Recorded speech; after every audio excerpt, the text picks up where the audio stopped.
Bienvenidos al episodio de esta semana de las sesiones de cine con Keith Seamus, una guía dublinesa del cine. Esta semana hablamos de Coco de Pixar. I know a real one. Sí. So welcome back to the Cinema Sessions, a Dubliner's Guide to Cinema with myself, Keith, and of course... Seamus. Hi, guys.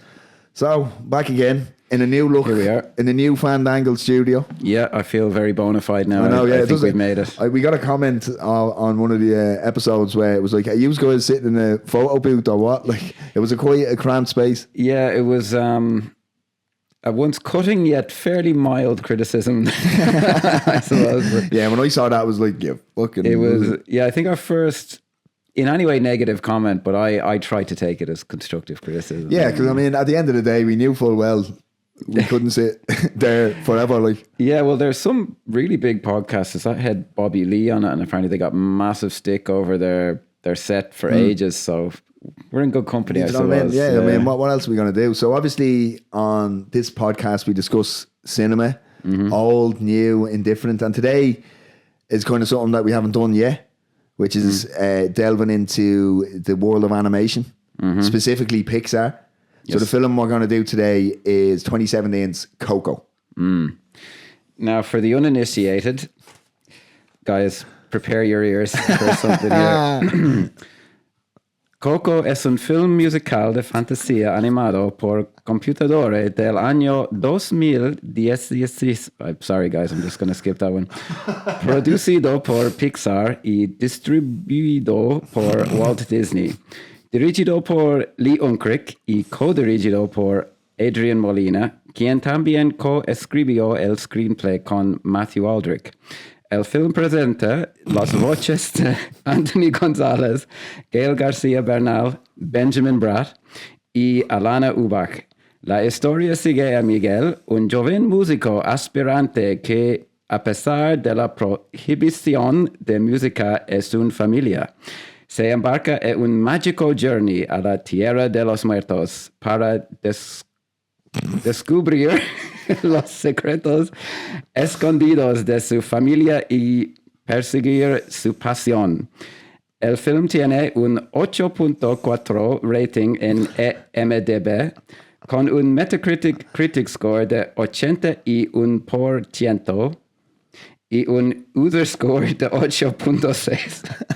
En Rotten Tomatoes mantiene un excelente Critic Score de 97% y un Audience Score de 94%. Coco fue tanto un triunfo crítico como comercial, recaudando más de 814.3 millones de dólares en todo el mundo. Ganó 2 premios de la Academia.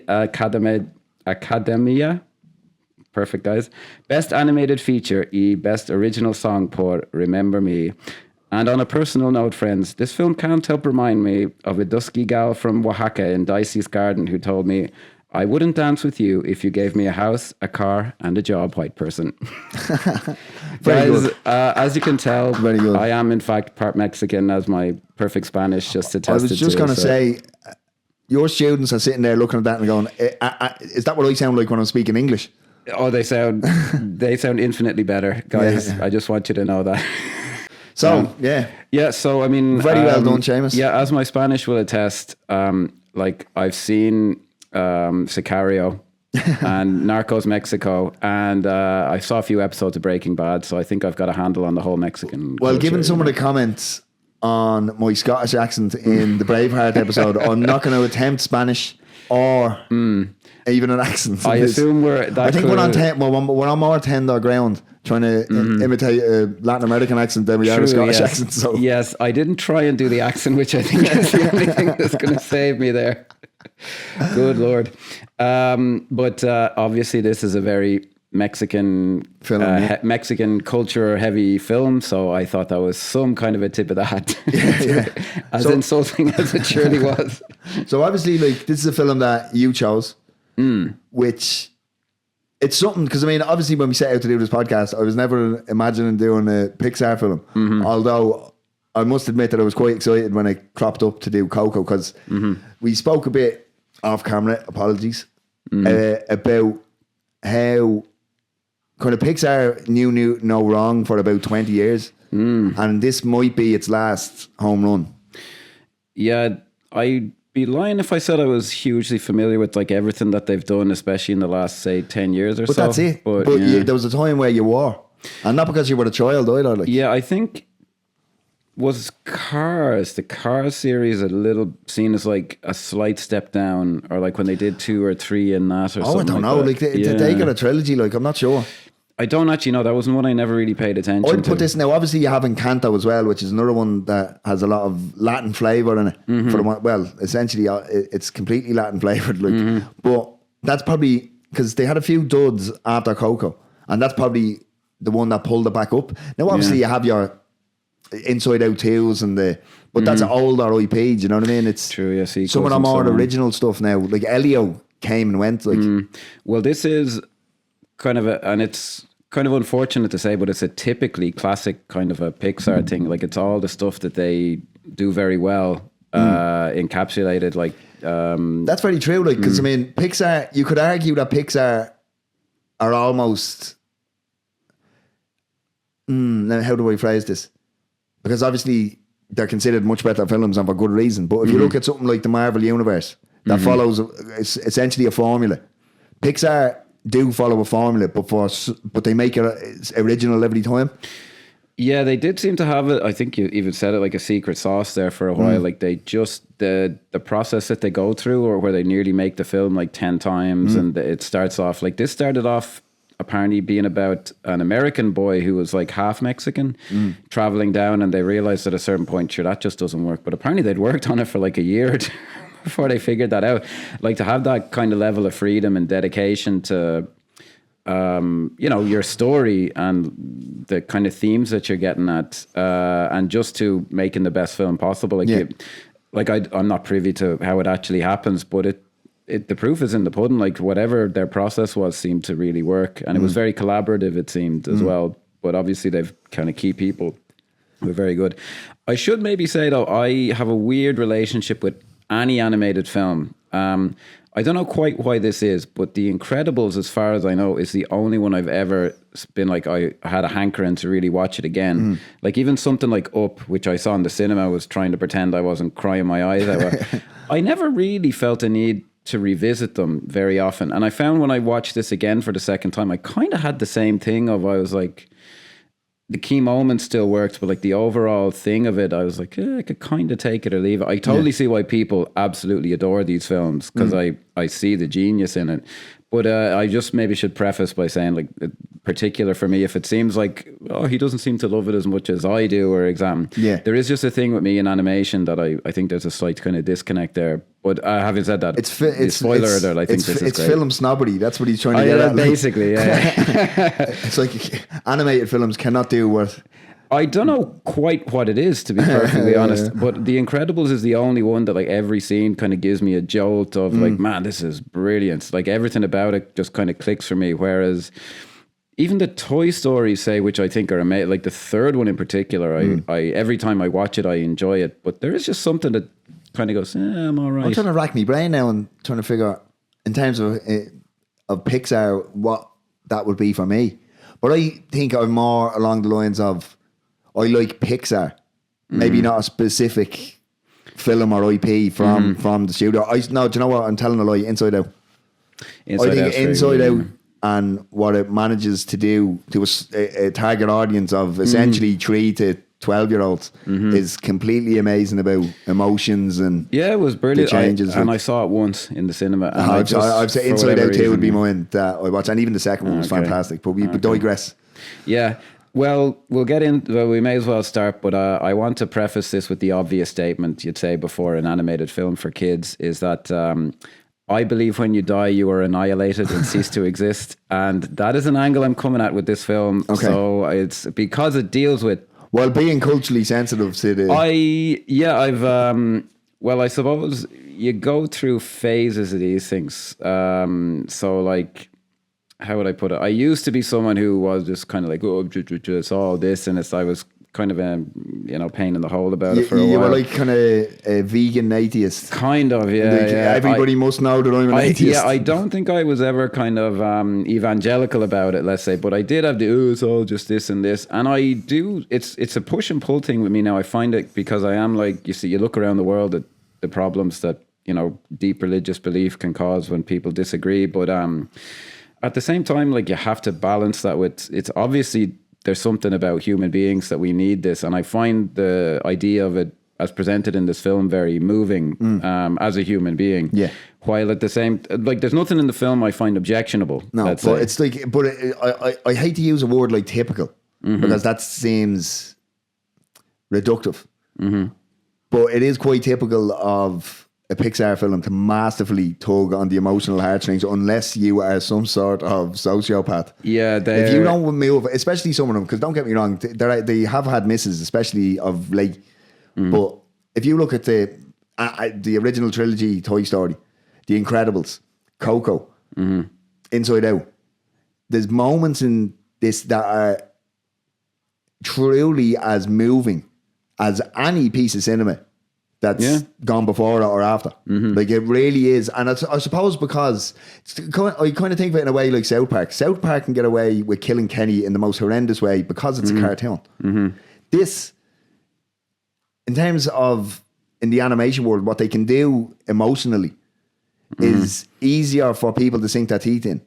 Because it's not, they're looking at animated characters. They're not looking at themselves per se, even though there's a lot that can be seen in them. Do you know what I mean? Yeah, well, the presentation of like the afterlife and all this, if you had to do that somewhat realistically, like apparently they really struggled with the design of the dead characters in this to make them, kind of people you'd want to continue to look at and you didn't find creepy, because they're all like, my young one was watching it, she's like, you don't want hyper-realism when you're in a children's film. Like, yeah, like they are like well, again, maybe it's the difference. I was looking up something about like the cultural background of it, and they showed the difference between like this. Now, it isn't a film from the USA. Mexico is in America, so I should try and avoid saying America.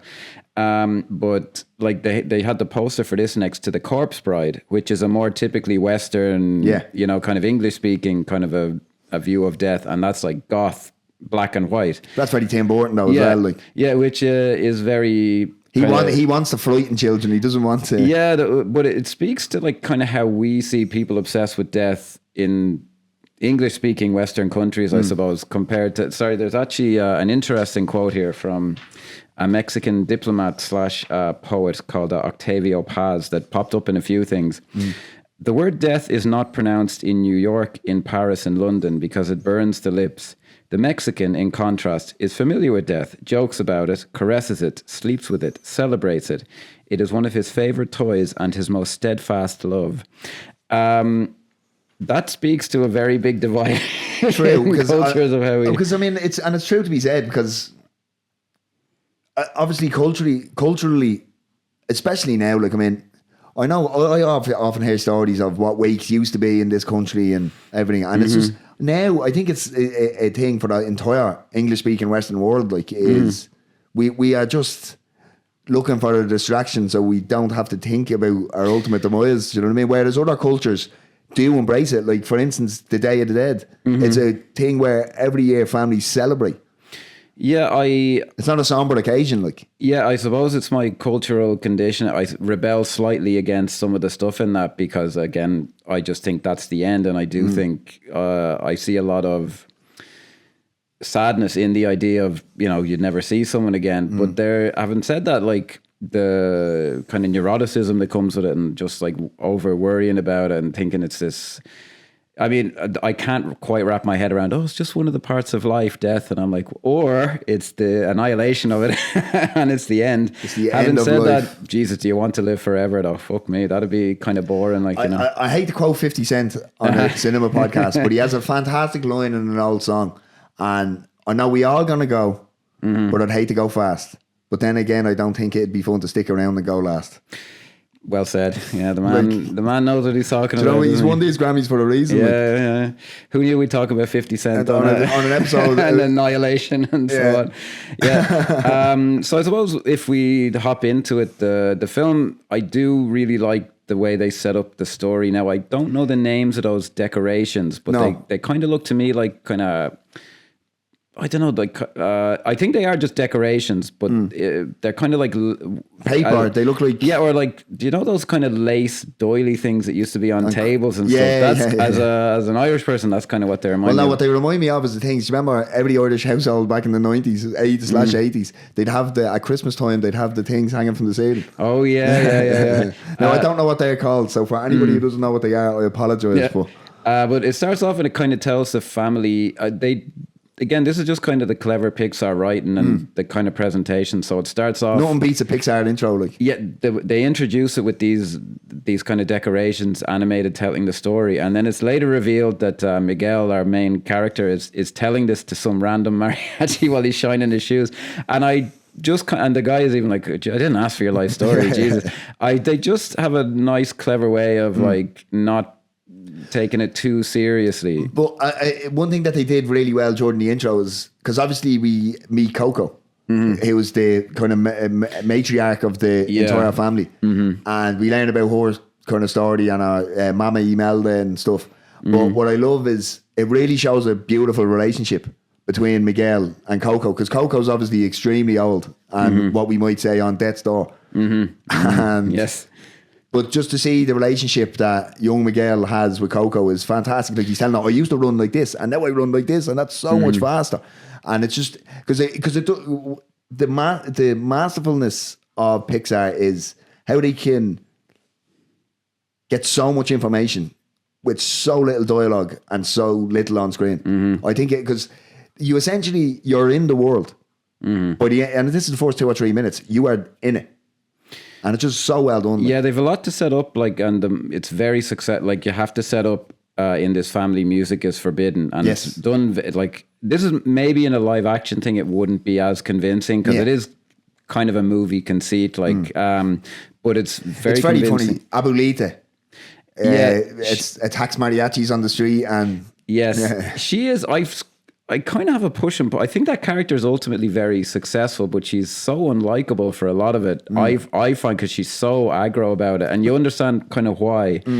But I'm so on Miguel's kind of side, and so, but you never think, oh, she's the villain. Do you know what I mean? True, yeah. She always is doing it for a reason. She's an overburdened grandmother, like, exactly. You know what I mean? And if there's one thing that can be said about Mexican culture and Irish culture, we all have overbearing grandmothers. Well, I was about to say, now my family never lived like this, but it is not uncommon, especially in the countryside in Ireland, for families to live in a similar way where there's many generations. And they're all doing doing the same job. They all work on the farm or they do different jobs. Yeah. And I have found in my experience, so again, just anyone who doesn't watch multiple episodes, I work in a language school and there's a lot of Mexicans in the school. I find culturally Irish people and Mexican people are quite similar in terms of like attitude. So there's a lot of, don't worry about it. I need to do this, sure, it'll be grand. I don't, another 5 minutes, no problem. I find that there's a lot of crossover there, and I don't know exactly what it is, but I suspect the infusion of Catholicism placed on top of they have the same Catholic shame and guilt. There's a touch of that, with a little bit. They're not as begrudging a people as we are. I will say that. Maybe it's the warm weather. They don't have tall poppy syndrome in Mexico. No, I don't. Well, not that I've seen anyway. They tend to be a little more easygoing, I would say. But in terms of like cultural attitudes to sure, don't worry about it, and I hate to complain, but so there's a lot of that kind of a crossover. But by the end of that sequence, you understand a kind of a cultural universal thing of the family, but also this is a family where music is forbidden, and which is so important for the because I mean, for the want of a better way to put it, the rest of it falls apart and you don't care if it's not really drilled into your head early that essentially he's a creative spirit in a conservative family. That's essentially what it is, like. Basically, yeah. And sorry, another thing, Jesus, that I forgot they set up, like this whole thing of the Mexican Day of the Dead is something that anyone outside of Mexico essentially would be unfamiliar with. My only experience of the Mexican Day of the Dead is in Desperado. Or is it Desperado? No, it's not Desperado. Once It's the Upon a Time sequel. in Mexico. Once Upon a Time. It's a sequel. Yeah. Once Upon a Time in Mexico, which is a whole thing made about Johnny Depp walking around the streets with the guns. He got shot in the face. Okay, remember? right. Yeah. But it's on the Day of the Dead. So that's literally like. And then obviously I love a candy skull. Do you know what I mean? Oh, well, who doesn't? One of my favourite pieces of clothing used to be like, I'm telling you, this obnoxiously large t-shirt, black t-shirt, but I had a candy skull on the front of it. And nice. Like that, but I'm just like, that's my experience with this type of. Well, the whole thing of folks, I don't want to mispronounce it, so I'm going to check my notes here. The ofrenda, the display where you put the pictures in the offering, that's completely new. Like, a Mexican friend of mine never fails to point out, so I'll say it. They only started actually having a Day of the Dead parade in Mexico City after the James Bond film Spectre, apparently. So they set one up, a fake one for that movie. No way. And then, they started doing it for real. Spectre's not that old. It's like 10 years ago, yeah. Jesus. Now, that's, obviously, they had the celebration, but they didn't have like a carnival kind of... okay, yeah. So they had the family celebration. Yeah, but I kind of have to put that down to essentially... tourism ignorance right is kind of but like, I can just imagine... like a Western, like Sam Mendes directed that, the UK director.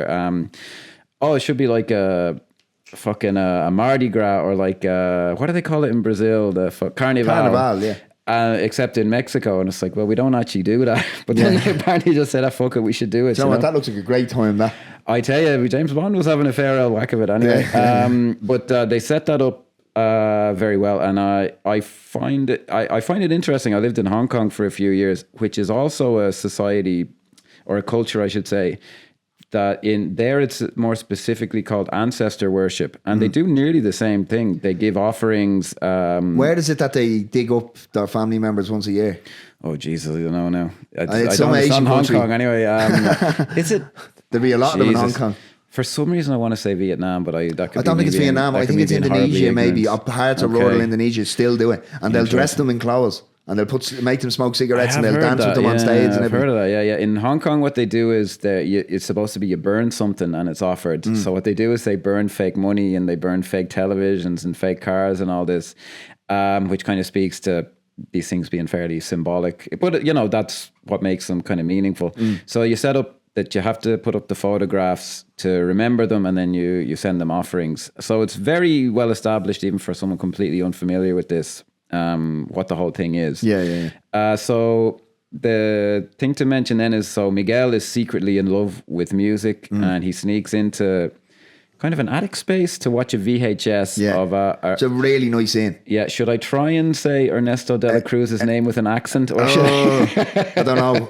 I mean, as soon as you said that, I went, I want to try it. I'll anglicize it and just say Ernesto de la Cruz. No. This is apparently based on one of the directors or writers. He used to record like making of things that used to be on the Disney Channel on a VHS, and he'd get up at all hours watching the VHS back. So kind of a nice personal touch there. But just in terms of the film itself, such a nice thing, because he's obviously watching, like, I don't know whether like, because obviously De La Cruz is they call him the best musician ever, and he's in all these novellas, and he's based apparently like on a few different people, including alumnus of this podcast, Ricardo Montalban is apparently one of them.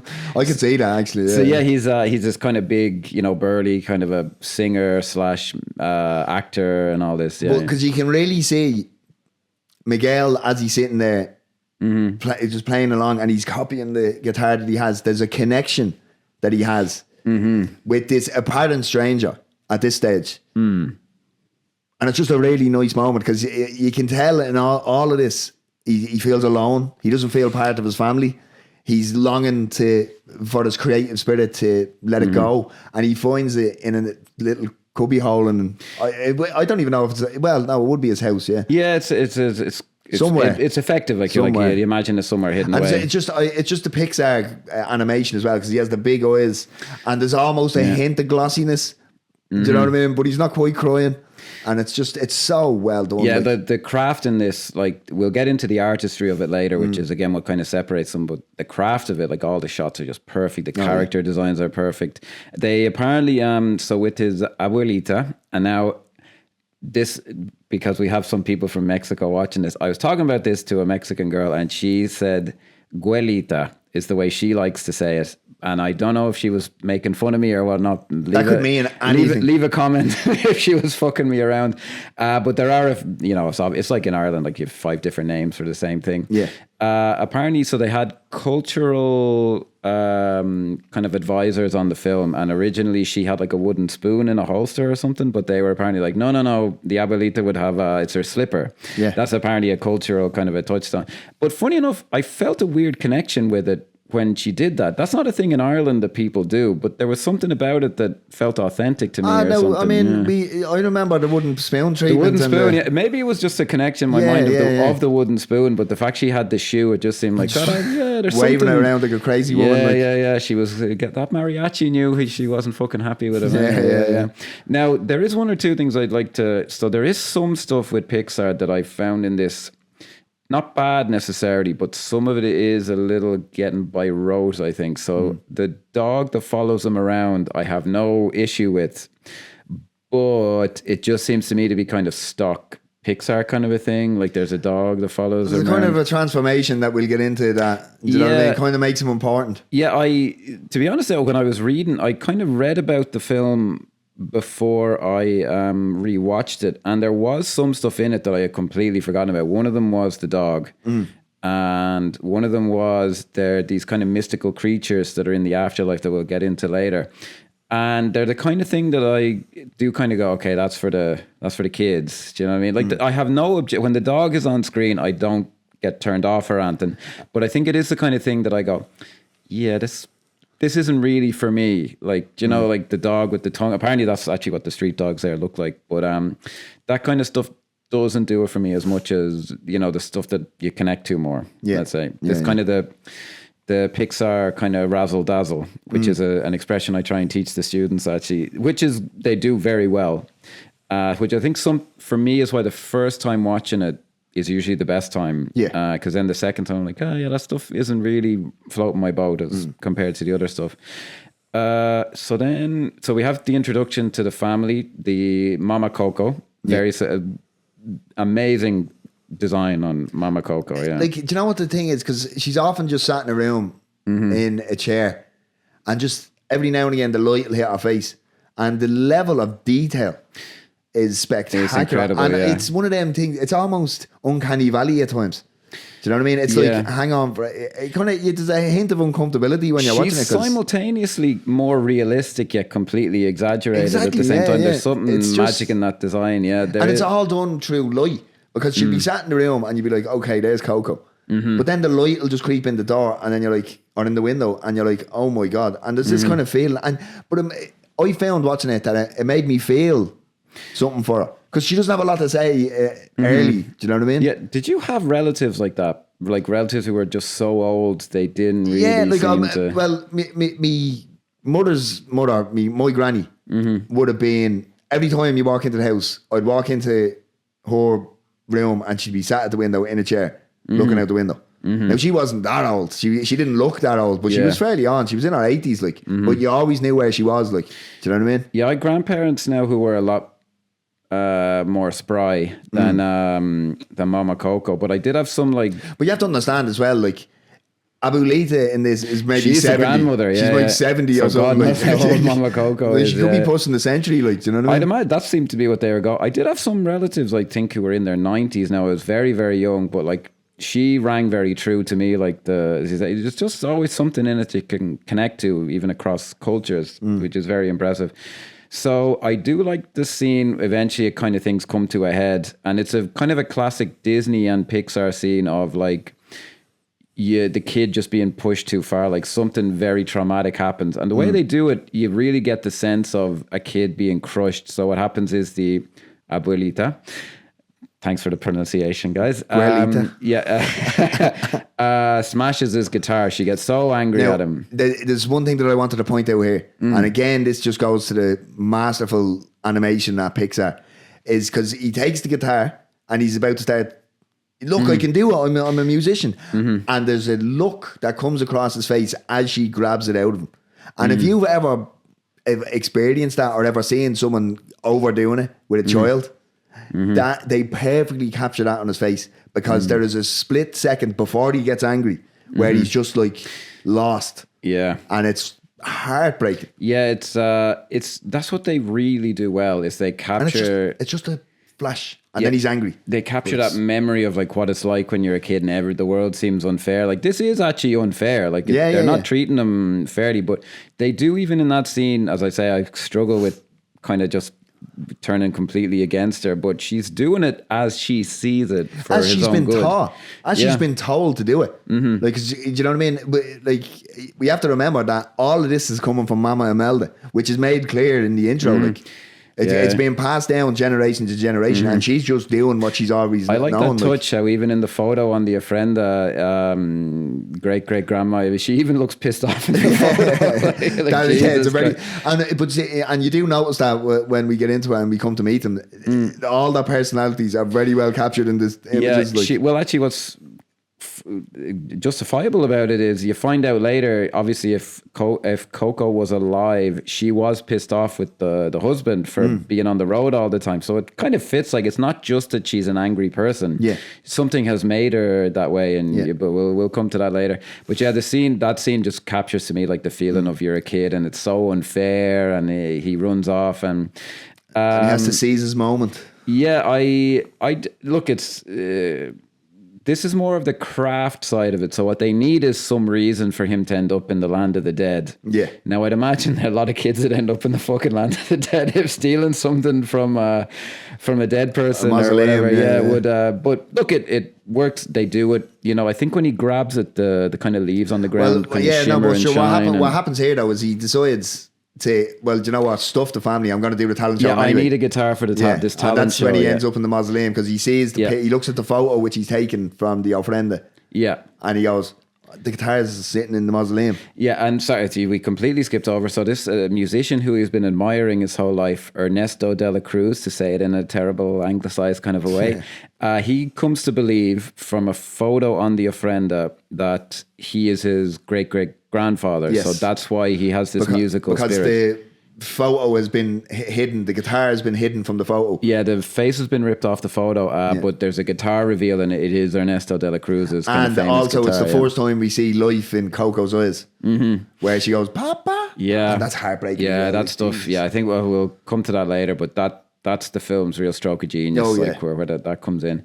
So it's fine. Like, it's when I say it's fine, I just mean they can sound like reductive words. But it's a story point that this has to happen, but it's done very plausibly. So he steals this guitar, and that kind of transgresses against the spirit of the Day of the Dead. Los Dios de los Muertos, as I believe it's called. I was sitting there watching it, honest to God, and I was like, I'm just going to say the Day of the Dead. I'm not even going to attempt it. I dared. Yeah. This is how we'll go viral. My horrible Spanish pronunciations. We'll be fucking huge in Mexico.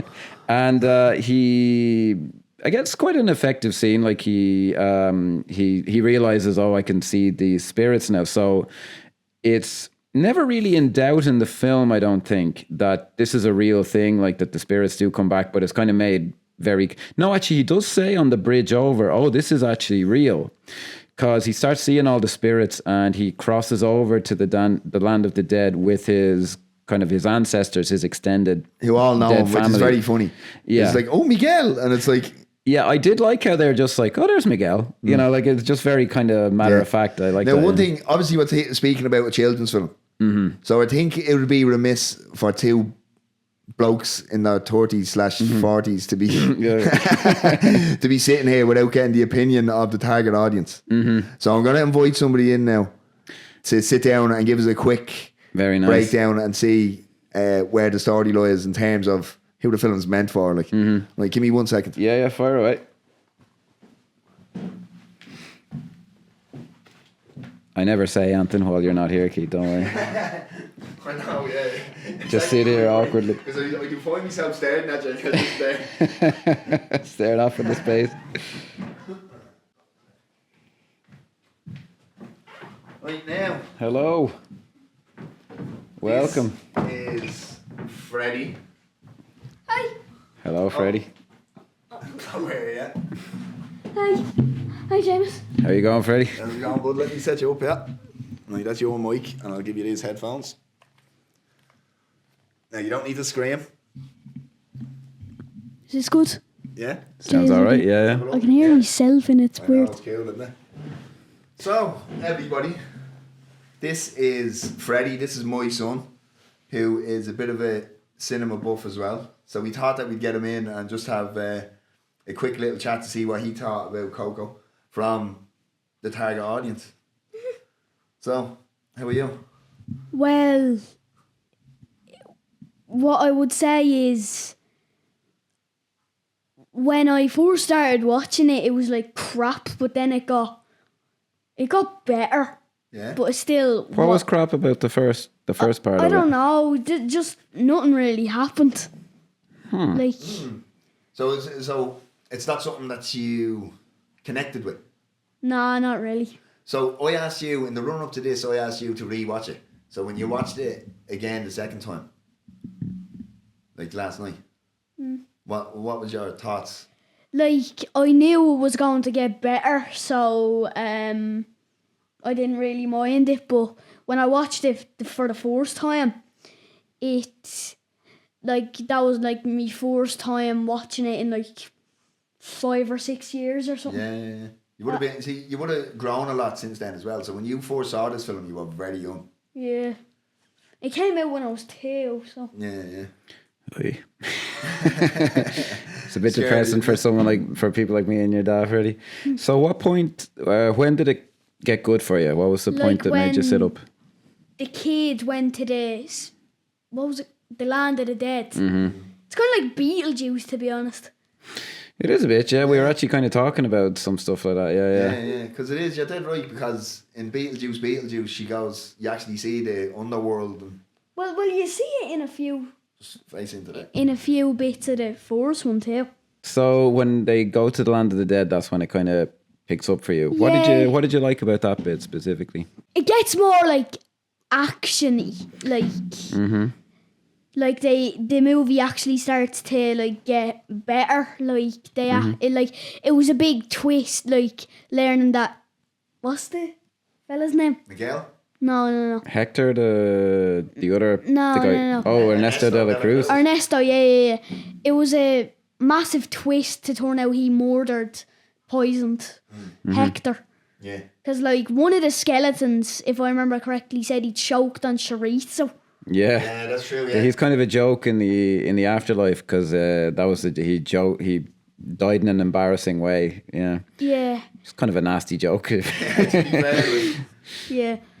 that'd be some way Oh, to go, also, you know, when, like, the car drives by, like, when Miguel, that's his name, yeah? Yes. Was blowing on the bottle. When the car drives by after that, if you slow that clip down, it's actually the Pizza Planet truck from Is Toy it? Story, yeah. Also, is this the bit where they're saying how music is banned in the house Yeah, at the and he start. can't blow? So that car with the music is okay. Yeah. I did not Put up think that clip now. Okay. Wow. So do you keep an eye out for these kind of Easter egg things? In I the never, films? I didn't really keep an eye out. Got an eye for You detail. do that though. You do kind of naturally watch things with like a closer eye. 'Cause Yeah, 'cause like you were always telling me parts of we'd be sitting down watching a film and then you'd say, "Oh, look at that," and I'm like, yeah, like it's in like what's it called? Puss in Boots: The Last Wish. Like when there's a big crowd, you can actually see the Death Wolf fella "Oh in yeah, the background. yeah." So in terms of Coco, okay, so obviously it talks about a lot of scary things like death and the afterlife and stuff. So Yeah, how when it's you went it's like a watching that- kid's version of Beetlejuice. Like just take it like that. Yeah, but so but how did it make you, like in terms of, did it make you go think of those type of things or No, not really. no? It was wasted on you, was it? Not really. It's just it didn't make me like a bit like creeped out or like none of that. It was like I know they're talking about like death and everything, but like just wasn't really It that. didn't bother you. No. How do you like things like, the dog that follows him around? How do you like that kind of thing? Yeah, well, he would have been cuter if he had hair. If I could predict, but like He's a bit he's freaky looking. You wish you were a bit cuter, the dog. like he has like in some scenes, like one eye's looking that way and the other's like looking up there, and like his tongue, he looks like, he, quite frankly, looks like a hyena. Does a bit, yeah. That's And not, like- that's not a bad observation. 'Cause And like his tongue is very long. yeah, That's wraps apparently around that's his- they have wraps around street his- dogs in Mexico, and that's apparently what they look like. And you also, Miguel, not like the really, really old one, like the one in the wheelchair, like her know? His daughter. yeah. I see you did your homework on the characters and everything. Freddie, yeah? Fair play. It's okay, don't worry. Will I tell you what made me like very angry? Yes, Like, please, yeah. when she literally grabbed the guitar and smashed it right in front of Miguel and expected him to feel better right after. Would you believe that just before you came in, that's exactly what we were discussing? We were discussing that scene where she smashes the guitar. No, I did not know that. Honest to God, like, it's just amazing how that works, that really made you angry. Yeah. Because I think that's what it's supposed to do. Whereas myself and Seamus would have seen that as kind of a real somber moment. You, as a child, thought of it, you got angry. Yeah, it was like, well, not like angry, not like fist fighting angry, but like, you get me point. I do I get your get point, you, because exactly, yeah. it just goes to show how different age groups can view things differently. Because we saw the Yeah. sadness in that, and you just went, I can only, if you did that to me, that, do you know what I mean? Well, like, also, like, you found that sad, but I found it angering. I have another scene that you two might have found really, really sad, but I found it not really that sad. Okay. When Are you gonna Mama tell me you're Co- heartless now? What? Are you going to try and tell me that you're heartless now? Go on. When Mama Coco died, Okay. it wasn't really that sad, and I'll tell you that, and I'll tell you why. Her skeleton like goes back into the real world and like hangs out with the family and everything, so she's technically not that dead.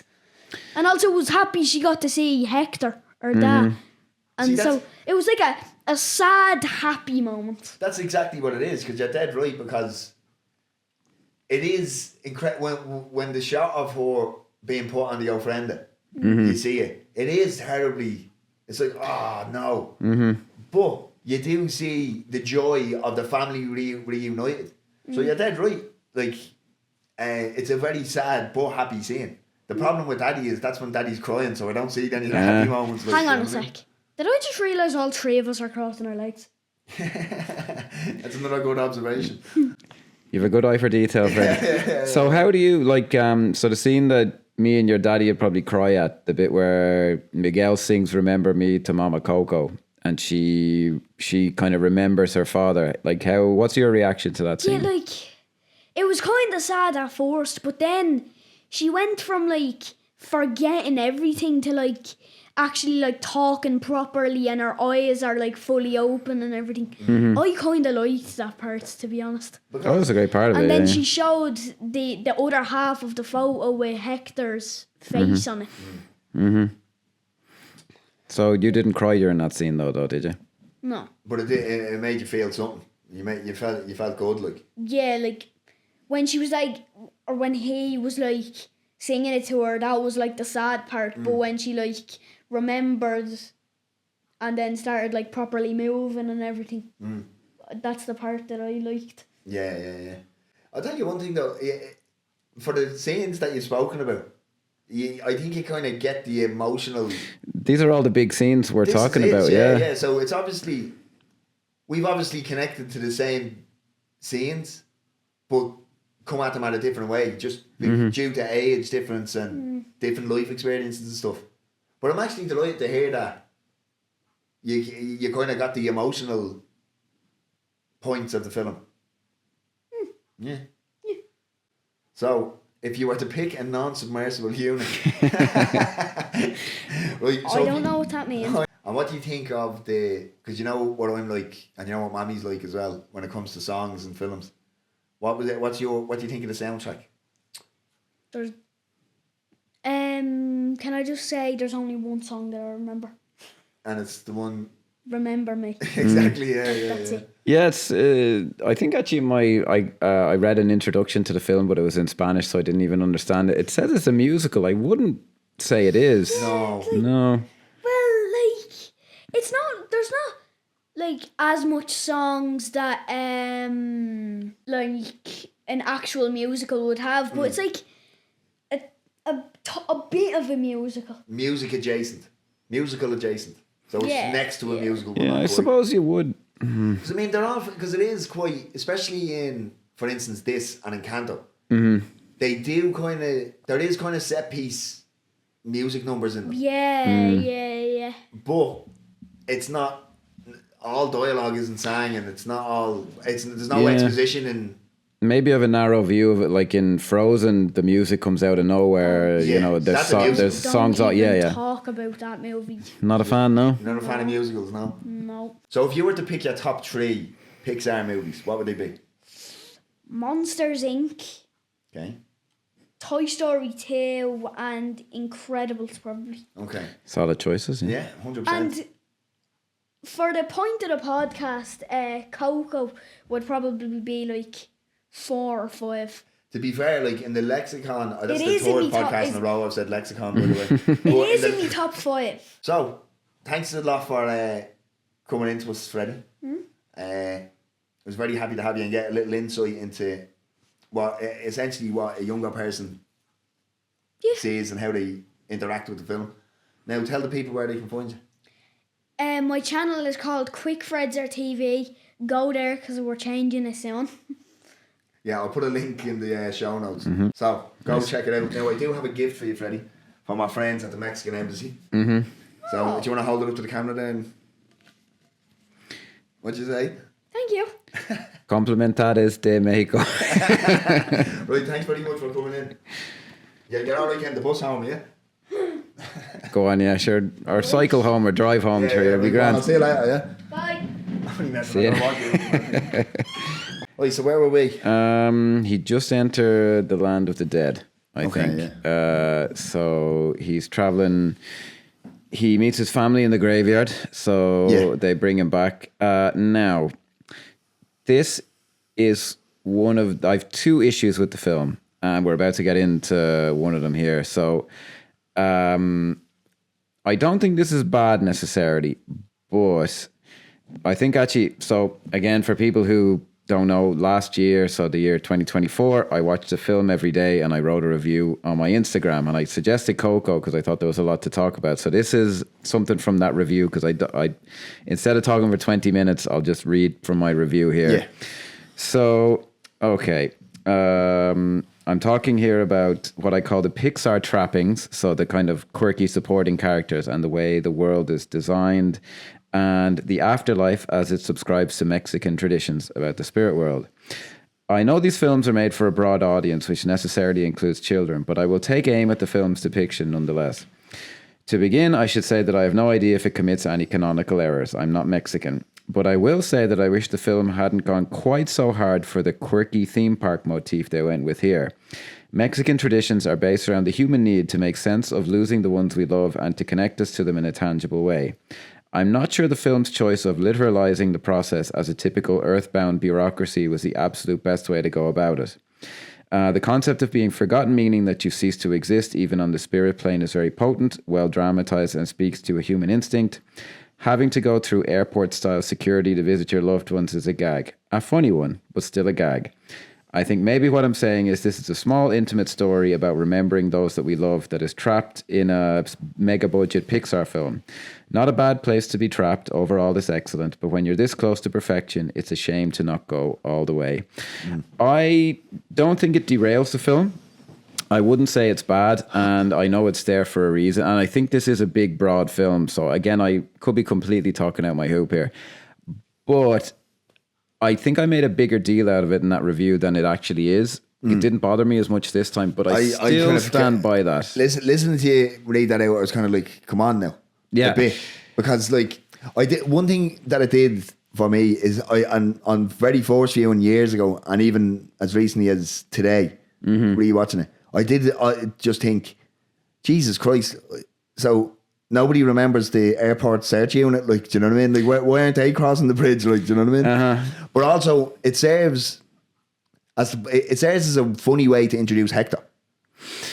That is very good, yeah. And his struggle, like, I'm just gonna go, and he can't get across the bridge. Like, yeah, they have to do it somehow. Like it, I think the reason it wasn't as big of a deal this time is he tries to break through, and then like the leaves on the bridge just won't let him go. I have no problem with that. It is, I think it, and again, this is why I don't believe it, because it's just magical thinking. But I'm like, well, it has to be that, or else you're just making a joke out of, hey, wouldn't it be funny if it was like airport style, like a border crossing? Because when it's magic, it's fine. It even gets to the point where they go, have you got anything to declare? And he goes, yes, sure, those from my family. Like, yeah, like it's not bad or anything. I just find it is a step outside of what the film is so successful at, which is and it is like, and with all due respect to religious people, I just consider it magical thinking. But I think that's why I find it kind of touching and human in a way. And I know religious people don't like the term humanist, but I would use it in a way of like, you would understand and interpret the way the human beings interact with the world. And I find it a humanist idea that it's magic, if that makes sense. I know that's kind of contradictory. So when it's magic, like, they don't explain, like, no one, for example, it would have been really bad now if when you're forgotten, like the police come and drag you away or something. Yeah. That would have been, they don't do that. And I just think it's a little bit of a shame that they do it for the border crossing. Having said that, it is a plot point that they need to address, and it's not bad or anything. It's just a little cutesy for me, that particular thing. Yeah. So obviously then we enter, they're looking for Mama Imelda because she's the one who's going to be able to fix it. So you can, if we didn't already know, she's definitely like, even in the afterlife, she calls the shots. Like, yeah. But one thing I wanted to touch on there from your review is, I never quite put it together, but as you say, the kind of theme park view of, because once you get in there, it's all quite, now I don't know how culturally sensitive or anything the filmmakers were being, because I don't know what the Land of the Dead is meant to look like or said to look like, but I'm sure it's not like Las Vegas. Like, do you know what I mean?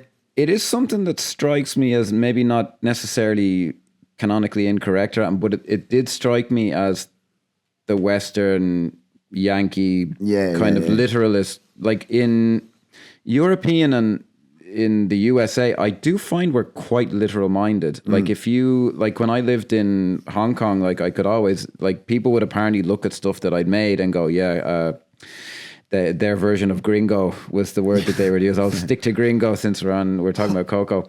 Like there is a difference in sensibilities. Like if you look at, say, like a great action director from Hong Kong, like John Woo, and then you compare him with, like, I don't know why he's coming to mind, but Paul Verhoeven, who's not American, but he's not a Yankee, excuse me, everybody. But he is a white European, and I love his stuff, but he's very literal minded, whereas John Woo is like crazy and esoteric, even as it's, just kind of action.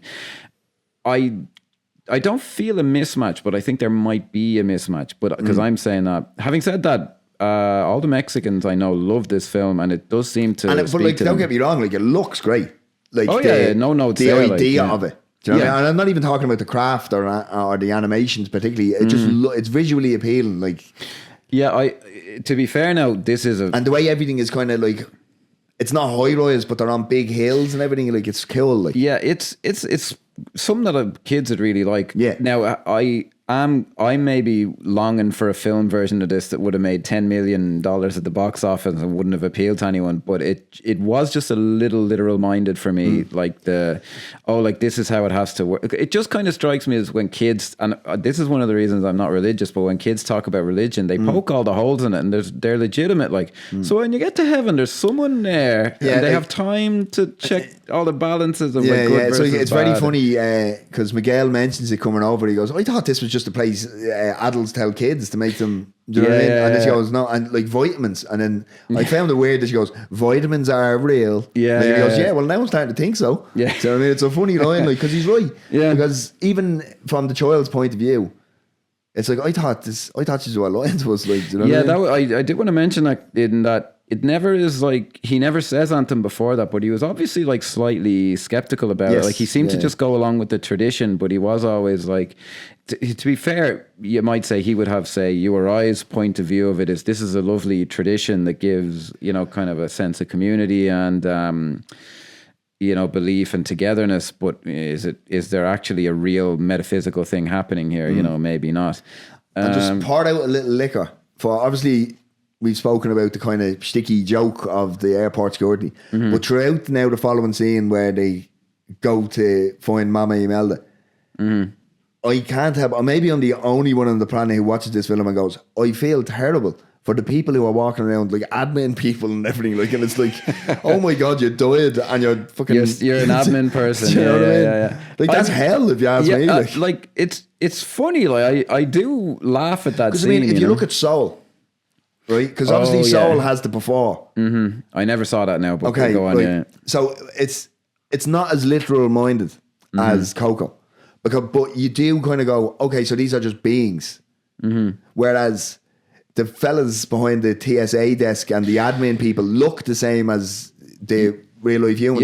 Yeah, whereas in Soul, they're clearly, they're shapes, they're more ideas than any, and you get it immediately. Whereas here, it's like, okay, so nobody cares about the admin person, like, do you know what I mean? That's why he's not getting to go. Yeah. They could have done something here where they differentiated them from... See, I don't know how much that sticks in with Mexican tradition now. Like, do you know what I mean? Where they just differentiate it, because then you know, okay, well, they wouldn't be expecting to revisit a land they've never been. Like, do you know what I mean? They do have a touch, and they don't really seem to commit to it. Sorry, I wrote down. We'll have to fix out the names. We're still having logistical issues because back in the old studio, we had a table in front of us and it was easy. I apologize, guys. I should have written down phonetically. The alebrijes, they're the kind of the colorful things that fly around. They're in there, but they don't really commit to that as an idea of they're the ones really in control. Like it seems to be a bureaucracy. They guide the spirit. That is completely an invention of the movie. Film. This is those things. But do they exist in Mexican culture? So what apparently they were is an artist in the 1930s called Pedro Linares was sick and had a fever dream, and he imagined those kind of things, and they've become like synonymous with Mexican, I think, folk art. I kind of understood. I'd seen the design before, like these kind of if anyone has forgotten the movie, they're kind of like mystical beasts that are very multicolored and all this, and it's obviously they look fantastic. Yeah, it looks it's just something they never quite commit to. Like one of them becomes a pretty significant character towards the end. Yeah. So there is it the monkey on Mama Imelda's shoulder, or because that's cool looking the way it goes, the way it lights up and it blows fire and everything. That's just very they all visually have their appealing. own one, I think, is the idea. Yeah, and I did just want to point out the dog, which I forget the name of, followed Miguel into it, because dogs, you know, there's that thing of they have a connection. There is a funny joke where the bureaucrat starts sneezing and he says, I've allergies, and he goes, but he doesn't have hair, and he goes, and I don't have a nose. Yeah, here we are. And I was like, that's funny. That's like, I like all that stuff. Like it's because Pixar because at the end of the day, there's great joke writing in these films. Yeah, like the craft is brilliant. Like, I just slightly rebel against it. It doesn't derail the film or anything like that. I have to say, my hat's off to them. The way they introduce Hector, I actually just assumed that was some random guy initially who was there to show how the system works. The way he becomes a big character, I think at a certain point I figured out, I always kind of knew it can't be Ernesto de la Cruz. Like, that's too obvious to be his great-great-grandfather. I can't remember exactly, but you didn't know it in the first 10 seconds either. Oh, come on, this is obviously the guy who's actually gonna... No. It is a surprise how significant he becomes in the story, yet plausible enough, like in because it's a complete coincidence that he happens to bump into him. Yeah. But that was very successful for me, and that's a craft thing. Like, that's them going, okay, how do we do this? Pepper it in, you know. So obviously at this point they found Mama Imelda. She's wondering what's going on. She learns that Miguel has inadvertently taken her picture down, which is why she can't cross. Yeah, that's ABC plotting. Very, very good stuff. Yeah. Like, I mean, it's to the point. Like, you don't need to faff about with it. Like, do you know what I mean? It is what it is. Well done, yeah. And so obviously then they learn from the poor admin guy. Well, it's a family issue, so only the family can resolve it. Do you know what I mean? Which is, I think that's very clever. Do you know what I mean? It's that stuff I've no issue with because it's just magic. You give her a blessing and it's not like a red tape or they don't make a joke over it. But there is a really funny part here where she gives them the blessing and it's, you go home, you put my photo back up and you never pick up a guitar again or whatever the exact line is. And he goes, yeah, all right. He takes it and then split second later he's back with the guitar. But he said, well, because the guitar doesn't come with him, so he's like this. Yeah, now, very funny. Again, this is the kind of thing I would hate to have in the film, but it does open up these ideas of, so like in 50 years, he's like, fuck it up. What difference does it make? And as soon as he picks up a guitar, he's dead again. He's committed suicide, like. Yeah, well, that's the thing is like, that's why I don't actually believe in it. But ever thought of it like that. That's the kind of thing. But at the same time, if I would have hated if they put that in the, like if someone had kind of said that as a joke, I wouldn't have liked it in the film. But it is the kind of thing that's fun to kind of fuck around with after the film. It's a great thought. But that again takes it out of the realm of magic. Because that would be, the idea is he can't live his life because of the way she wants him to. Like the logistics of how it would actually work, you know, don't get into that. And they don't in general. So again, they don't need to, because at the end of the day, like as we've discussed and Freddie's discussed, the target audience technically isn't us. Is kids, yeah. Technically. Yeah. And I say technically because, I mean, at the end of the day, Pixar isn't just for kids. But like we discussed with Freddie, it's, we can watch the exact same thing and have two very different reactions to it. Very much so, yeah. And just to again bring up the craft of it, I can't exactly remember, but the way they pepper it, the reason she gives him the condition is planted in the scene. Like he mentioned something about Ernesto de la Cruz or I wanted to play music, and that gets her back up. No, but see, it's never mentioned Ernesto de la Cruz because Mama Imelda knows, because she knows Hector. He mentioned something about he was stealing a guitar, he wants to be a musician. My great grandfather was a musician. He doesn't say who. Exactly, which the film's over right there if he does. But it gets her back up, and that's why she makes the condition. It's just the kind of stuff that you're like, well, why would she say that? It doesn't come out of nowhere. They pepper it in, like they're very good. It's very intelligently put together. Yeah. Now, so he meets Hector, and again, it's. I just assumed he was some dude who's going to help him out. I like how it's layered in because in this scene, he's like, what am I going to do? Am I going to help you? And he goes, you go back and put my photo up. Yeah, it's there. It just like, seems like that's why he's here. Thank you, ma'am. Like, that's all he wants. And because at this stage, I mean, I suppose it's not. We've told you before about spoilers. But, do you know what I mean? If you're watching this and you don't know what the twist is, but so obviously at this stage, we as the audience still think Ernesto is. Because why wouldn't we? The picture is Ernesto de la Cruz, like or at least that's where the story's going. So that's why Hector. You never, and I think this again has to go down to masterful writing and just masterful. Pixar stuff, like, because at no stage up until we find out do we assume Hector is anything but just some guy who's trying to get his picture on a mantelpiece. It's very gradual how they introduced it. He knew him, like it seems like he's bullshit, and he's like, well, I did know more. He does have some very funny lines. The first time he uses it, it's like a kind of running joke throughout, but the first time he uses it is when he's dressed up as Frida Kahlo trying to come through. Yes, that is funny. But he uses it again when I thought you said you had front row seats to the party or to the big show that Ernesto puts on in the Land of the Dead, and he goes, I lied. Sorry about that. Do you know what I mean? Yeah. It's a gross, like... Yeah, they do his character very well in that he's kind of the lovable kind of rogue. And one thing I want to point out as well, because I know it's animated, we're not going to get too into the actors or anything like that, because I mean, I know it's a lot of native Mexicans, pretty much all of them. And I don't know a lot of them, but obviously I know Benjamin Bratt. Do you know what I mean? Very, very strong actor. Yeah, I always like Benjamin Bratt. He's fantastic in everything. Even Demolition Man, he's brilliant in. Yeah, I love him.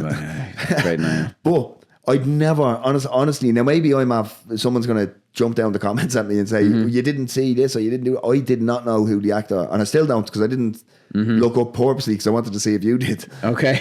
But the actor who plays him, I've never heard of him. Hector, is it Gael Garcia Bernal? Yes. Is it? Yeah. I've seen him in, I want to say, I saw him in an actual Mexican movie called Rudo y Cursi, which An is actual in with Mexican, Diego not a Luna. fake Mexican. Not a fake one, no. As far as I know, it was technically, this is a authentico, bit as fake. they say. Yeah, yeah. Well, who's to say? It seems to be. I don't think Lee Unkrich is from the barrio. Like, do you know what I mean? I get the feeling he's north of the border. Right, yeah.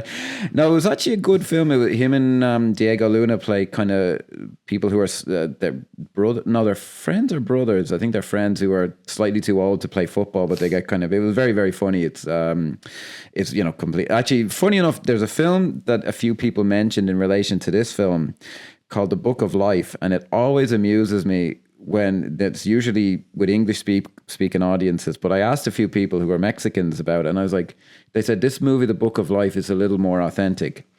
And I was like, oh, so is it like in Spanish? And they were genuinely like, huh. I'm not sure. And to completely defend them, the amount of fucking people who are like, you should watch Narcos. And I was like, what's the deal though? Is it like, is it in English, like, or what? Oh yeah, like 95% of it. And 95% of it's in fucking Spanish. But when you like something, you just like it. Yeah, I think yeah. the people who watched Book of Life watched it dubbed in Spanish. It is originally in English.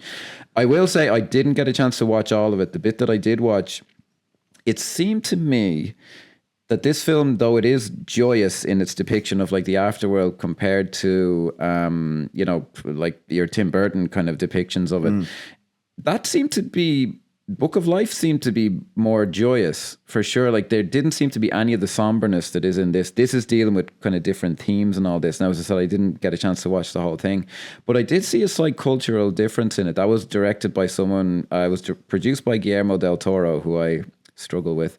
And it was directed by someone who was like, this was co-directed by a Mexican, whereas that was just directed by a Mexican guy, and it was in English.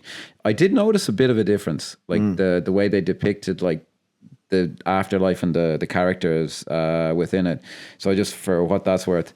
So to bring it back to Coco. So from here, he's made Miguel and Hector have made a deal that get me to Ernesto so he can give me my blessing to go back. And from here, I believe he says, well, his big they see the big summer, or what's it called? It's kind of his big concert. He does. He has a big party and then he has a big concert every year on Los Días de los Muertos, as they say in Mexico. Done. Yeah. Now this is a part of the film with. I didn't want to bring it up when he was here, but for me, I really like the opening in contrast to Freddie.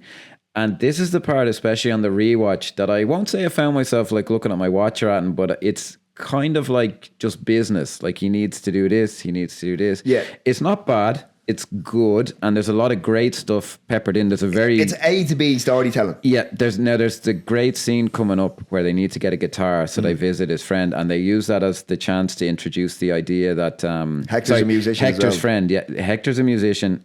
His friend has been forgotten, and you just disappear in the afterlife when you're forgotten. And again, this is the thing that I said. If they had something like, now just to bring it up, this was made during the Trump years. So let's imagine the worst version of this is like something like ICE show up to fucking drag you off to non-existence or something. I'm going exaggerated here, guys. But like, couldn't you imagine someone thinking that was a good idea? And like, 100%. Well, I don't know how many fucking wingnuts Trump hat wearing people are at Pixar, but yeah, like, good point. I mean? Yeah. Well, like, it's just something that I'm like, you'd be making a cultural point that ties it to real life, fucking blah, blah, blah, blah. But that's not what the film's about. The film is about the metaphysical idea of, like the philosophical idea, metaphysical, I don't think it's quite the right word, of how terrible it is to be forgotten. Yes. And that's a very successful notion. Yeah, because I mean, obviously, we can speak about the animation, the writing, and everything till the cows come home, but ultimately, thematically, this crosses or ticks so many boxes, and it does it so well. Because obviously, you have the importance of the family, the importance of delusions of grandeur, power, all these kind of negative ones. But the one at its core, which kind of kicks in here, is the serious idea of being forgotten, which I'm sure, I don't think Freddie would have agreed, I don't think any child would have kind of connected with that the way you like say, me or you, my. Do you know what I mean? Because you'd hope not, Jesus. Yeah, that'd be very... that's a bleeding... That's a can of worms, yeah. Yeah, I think, is it the second death they call it? Melancholy, the word that's a melancholy child, yeah, right Jesus Christ. I think they call it a second death, don't they? Yeah. Yeah, that's... the final death. The final death, excuse me, yeah. Which is, because the scene, because obviously we kind of jumped ahead there, but we're in the shack and we learn that Hector's the musician. And they kind of back and forth dialogue between... Because at the end of the day... It's done very gracefully and he just kind of disappears. Sorry. Yeah. The face you made and you hit the... Anyone watching on video, I made a horrible face because I hit my fucking headphone. But at the end of the day, this is a child watching an older person die. And although like it can be easy, it's not visceral, like, but you can see that it's really affected Miguel. And he's like... He kind of doesn't know what to do with the information because he's kind of, hang on, but he's dead. What do you mean? And he explains about the forgotten. He's been when nobody from the land of the living remembers you, you go, and we call that the final death. Yeah. And then just the lines. I'm not going to try and butcher it and try and repeat it verbatim or anything, but it's just a real because it makes you go, Jesus, like, and then he kind of comes back and says, "Hey, it happens to everybody." And then it's kind of like, oh my God, like, not only do I have to deal with me mortal death, I have to deal with me me astral death as well. Yeah, like, do you know what I mean? Yeah, well, did you know that they're apparently doing a sequel to this? No. And I will say to anyone from Pixar who happens to be watching and might be influenced by a middle-aged jackass from Ireland, don't make it that you find out what happens after that. Leave that ambiguous, please. Because part of the beauty of life, whether we like it or not, because it's a scary thought. But at the end of the day, part of the beauty, I know you'll probably call me some fucking names now, but wouldn't dream of it. It's the idea that we may, no matter what you say, what you believe, you don't know what potentially you may. No, I can agree with that wholeheartedly. Not even in a religious sense. Like that there's a heaven and a hell and a good and a bad, nothing like that. But like Jesus Christ, like just the idea that this mightn't be the end of the journey. Like don't. Right, you've already told us that in the Mexican tradition that we're not in the end of the journey. Don't go and ruin it by letting us know that we're definitely not in the end of the journey in Coco too. Yeah, I just... Surely it can't be called Coco too. Like, I think it is. I don't know for sure. It was on the Wikipedia didn't do enough page, research. as far as I know. No idea. I think it might. I think I read that it's going to be released quite soon. So it's obviously. Do you know what that is? And do you know what? Because you mentioned ice there, and not to put too much of a political slant on this, it's not as bad as a troika or balaclava, but surely that's because there's a lot of unrest in the States. Yeah, because this was released. And it's been happening for about 2-3 years. Like. Yeah, I got horrible flashbacks. Anyone who switches off when I get even a little political, this is for you. I was reading reviews on this and it reminded me of the first Trump term because it was all just full of, as the world is falling apart. Like, and I get it. I get it. But I remember during those first 4 years of his term, you couldn't fucking read anything on the internet without someone bringing it up. And usually the stuff I would read in a negative way. And then that was okay, scroll down to the comments. Oh, Jesus fucking Christ. Well, you scroll down to the comments anywhere on anything and it's a cesspit. Like. Yeah, like it's... I get it. Again, I fucking get it. Like what I hear about what's going on and I don't like it, but I am like, look, this is not a film about the everyday bureaucracy of the world and like tyranny and all this. Like it's about something else, but who knows? They've already, if I remember the release date, it's like next year, so they're probably practically finished the fucking film, so it doesn't matter. In the off chance anyone would care of a fuck, but I think it's too late to change it now. But it's perfect for someone like me in terms of, in the film you can find it literal that, you know, you literally disappear even from the afterlife. But even someone like me can understand the idea of to be forgotten is essentially to die again, like, you know, because I've people... The final death. Like, and it's a beautiful thought because the idea of being forgotten in that way, like, for example, just to kind of... So you can kind of see where I'm coming from. Like, my father now has been dead for 9 years and my daughter is 5 years old. And it crushes me that he'll always be abstract to her. That really, I struggle with that. Like, that's very, very sad. And she even talks about him, like, because I had to say, oh, he's asleep on top of a mountain and all, because he was buried on top of a mountain. But he's like Why did you not bring that up in Braveheart? Oh, should I? Well, I would have actually started bawling during that. But it is a nasty thought because he's so alive in my memory. Yeah. And you know, when I go, when my brother goes, But that's the point of know. this, like without hammering it up too much, like. But at the end of the day, there's lessons that can be learned from everybody, and even if it's not in the literal sense of a Day of the Dead type thing, but it's important for you to relay what the good things. Yeah, well, it's a big thing. Like, I mean, I remember. Like, this is again someone who just thinks, you know, death is the end or whatever. But yeah, maybe now I'm rationalizing. But a cousin of mine was torn between should I do this or should I do this. I think it was like, should I take this job or should I take this job? And he had a dream about my dad where he said, well, what should I do, Vincent? And apparently my dad like gave him advice. And I just remember, now I don't actually think, and he didn't think either, though he'd be religious. What, that he got visited in the night? He didn't think that he actually, but like they live in your mind. Like, we know my dad well enough to know what he might say in certain situations.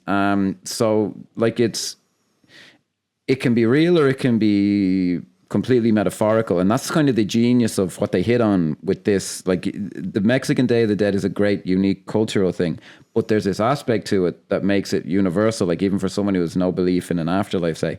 And I will say there are people now who are on my side of the religious divide who would just look at this film and find it ridiculous. I'm like, oh, it is it. And I increasingly find myself just different from those people, and I'm like, look, if you'd look at something like this and just be like, oh, no.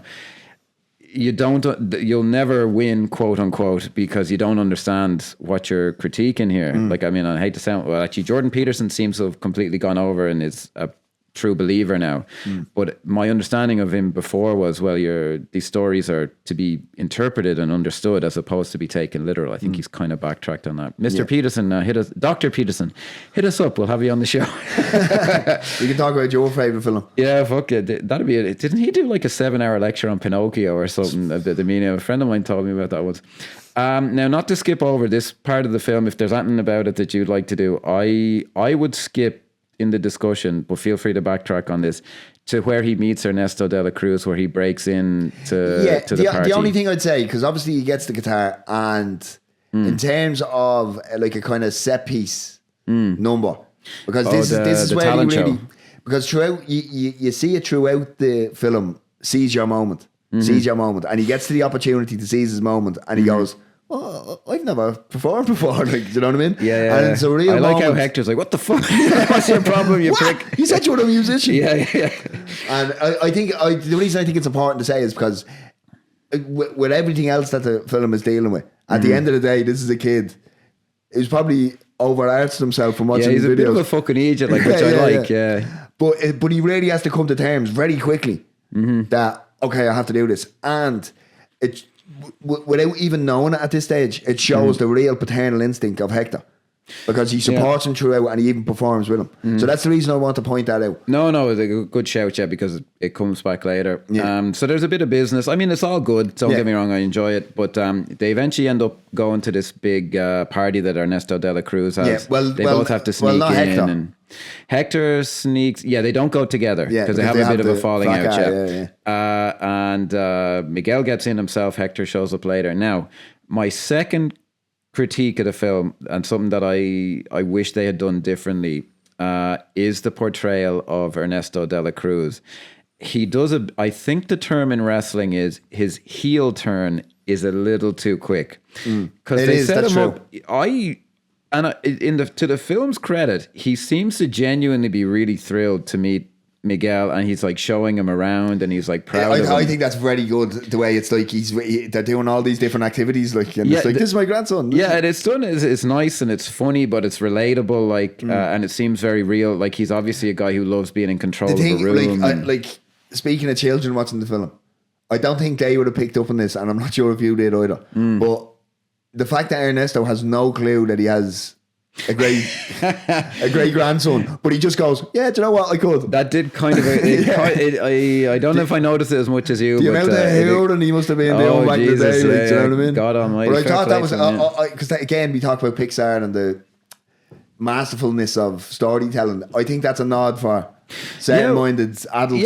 It's plausible, like, in the fact that of course you wouldn't know. He was the Elvis of his time in Mexico. Oh, like, God, do you know what I mean? He was putting it about, I'd say. But I like the fact as well, like, Miguel, we kind of skipped over this. Miguel is kind of a known figure in the afterlife or the land of the dead because he's a living boy. And they play up on that. Ernesto's like, holy shit, look how important I am. Like, this is another kind of feather in his cap. Like, that guy everyone's talking about, he's my great grandson. I really, really like all that. What I don't like is, I think I mentioned this before on another, I think in Volcano. I do have a problem with films that set someone up and then just decide, not a redeeming facet to them. And they do that with Ernesto de la Cruz. He just immediately becomes a murderous villain.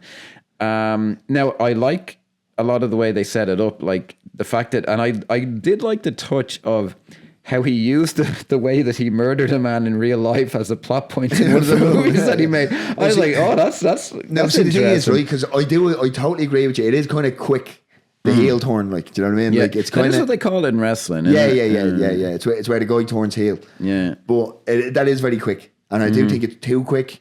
But also, I'm conscious that the film is an hour and 45 minutes, so I don't know how much more time. To be fair, they could have taken it back some of the AB story mechanics of the previous 10, 15 minutes and kind of fleshed Ernesto out a bit more as the good guy. But once he does turn heel. He is, in terms of like children's films villains, he's Darth Vader level. Like, do you know what I mean? He wants to murder Miguel. Evil, bad, and the fact, and Miguel trying to plead with him that you're still going to send me back, aren't you? Yeah, and he's like, yeah, no. Yeah, and it's like, well, what the fuck difference would it make? Like, I guess he just doesn't want to leave the opportunity open. No, because the ego. The ego in death, with the ego in life, he does not want his name tarnished back home. They do play that up fairly well. Sorry, just for anyone kind of who's forgotten about the. By the way, did I call it? I always thought a heel is like a name for a bad person, but now I'm thinking about a heel. Like a turn is like you stand on your heel and you turn around quickly, but a heel is like a bad guy basically in wrestling. Yeah. Anyway, fuck that.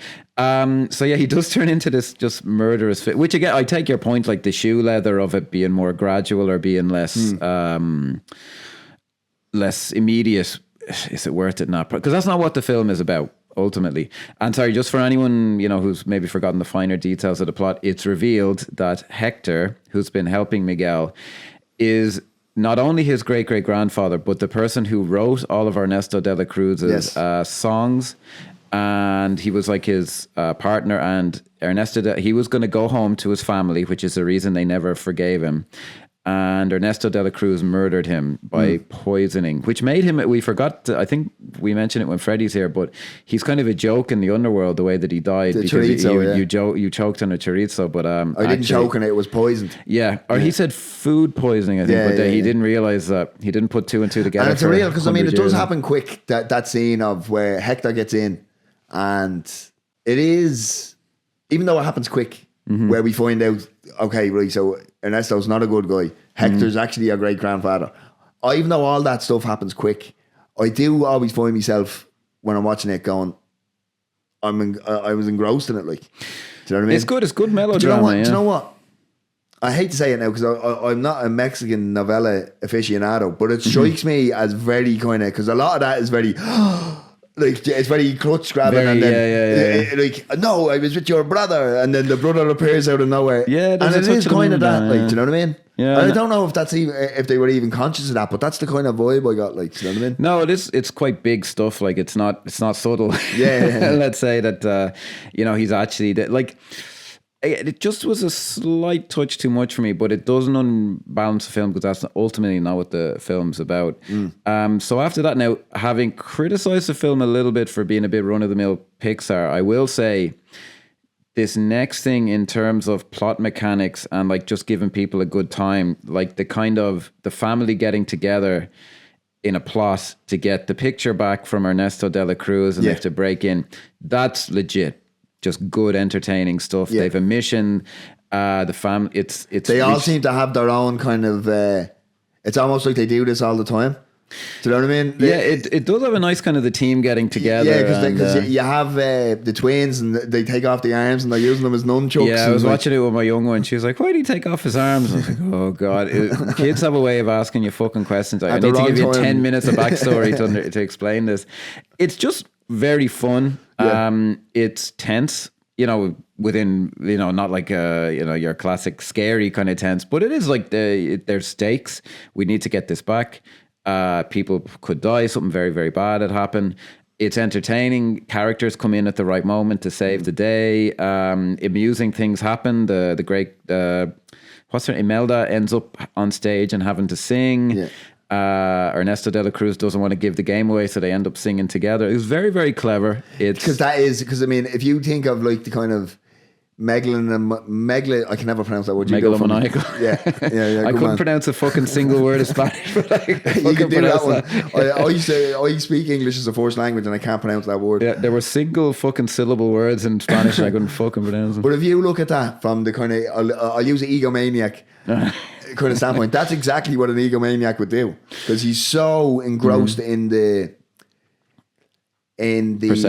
perception of him rather than giving anything away, like, yeah, and that's because you'd be talking about plausibility. Like, I can see someone doing that. Like, do you know what I mean? Yeah, it just kind of worked, and then it didn't bother me as much because they'd already done the quick heel turn. Like, they turned the camera on him, and he's literally saying like, "Oh, Ernesto de la Cruz may have stolen," or he doesn't quite say that, but he's like, "I will do anything." It's important because they could have done it in a way where they get the picture back and he. Yeah, gets without the audience knowing. The important thing, because the only way to defeat. We spoke about it recently, but 300. My biggest annoyance with that film is the fact that he doesn't fucking stick the spear in his face at the end of it. But his goal wasn't to kill him; it was only to show that the god could bleed. Yeah. So, and the only way to defeat Ernesto was not to get the picture back, was not to do anything. It was so all his adoring fans could see him for what he was. Yeah, that's the only way they could to defeat him. Yeah, well, they set it up like you can't kill him. Yeah, exactly, they do the thing where he flies into the bell, which was a nice callback to how he originally died. That was quite clever. Yeah, it was just very nicely done, and they don't play it as much for tension as they might. I will never forget The Little Mermaid when I first saw that. If you remember that, she has to kiss the guy before sundown. Yes. And I remember I was so excited. I had like a jumper in my hand, and they were just about to kiss, and the sun's just about to set, and I was like, yes, and my fucking jumper hit like a flower vase, and it fucking went flying. They don't play it as much in this. There's a little bit of tension, like will he get the blessing in time? But there's nothing standing in the way. It's just him wanting to have the moment with Hector. But one thing that we can't forget is that obviously Hector and Mama Imelda they've reconciled, and so just because obviously it's just about to be sunrise, but there's a beautiful moment and a line of dialogue to Mama Imelda. No conditions. No conditions. Yeah, she just lets him go back to live his life. No conditions, just go. Yeah. And it is, I think, just from a plot point, Hector is dying because Mama Coco is forgetting him. Yeah, which is hugely. And the film, again, puts this in very well in that, it's okay, so they put these things up. You need a picture up to come back. But they also set it up if no one remembers you, and it has to be someone who had a direct conscious memory of you. So that's why Mama Coco's memory is so important. And that's why Hector is dying, because she's so old, she's beginning to forget him. And we somehow managed to forget to mention that Ernesto de la Cruz's most famous song was called Remember Me, which comes back later, which just...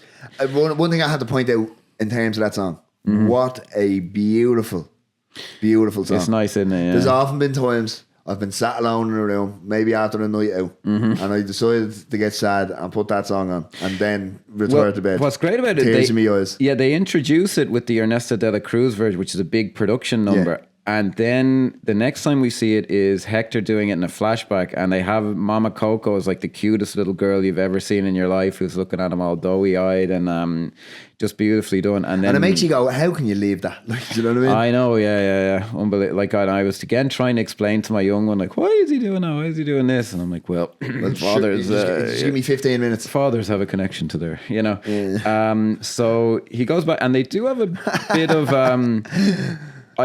I did think they could have. Now the scene is incredible, and it is the scene we talk about non-submersible units, but like the scene that's coming up is pretty much impeccable.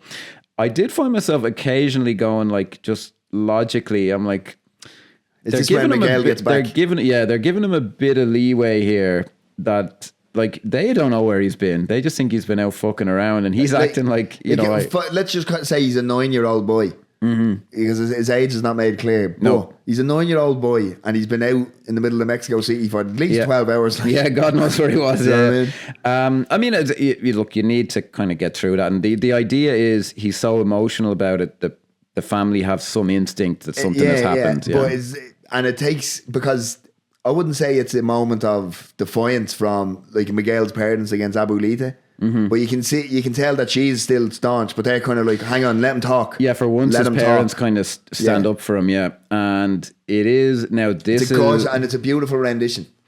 Yeah, they basically he kind of realizes, okay, I need to help her remember her papa, and he used to sing this song to her, and it's where the artistry and the craft, which is uniquely Pixar, I would say. Yes. The animation on Mama Coco's face is unbelievable. She comes from a corpse to a it's and I know it even seems sacrilegious to talk about it in terms of some dude at a computer doing it, because it's so real. But that is the reality of it. Some guy in a computer. We spoke earlier on about how she's just sitting in a corner of a room and the light just hits her, and all of a sudden it's the uncanny valley. When her face just opens and her eyes open, but I have to mention, just remember me, that rendition.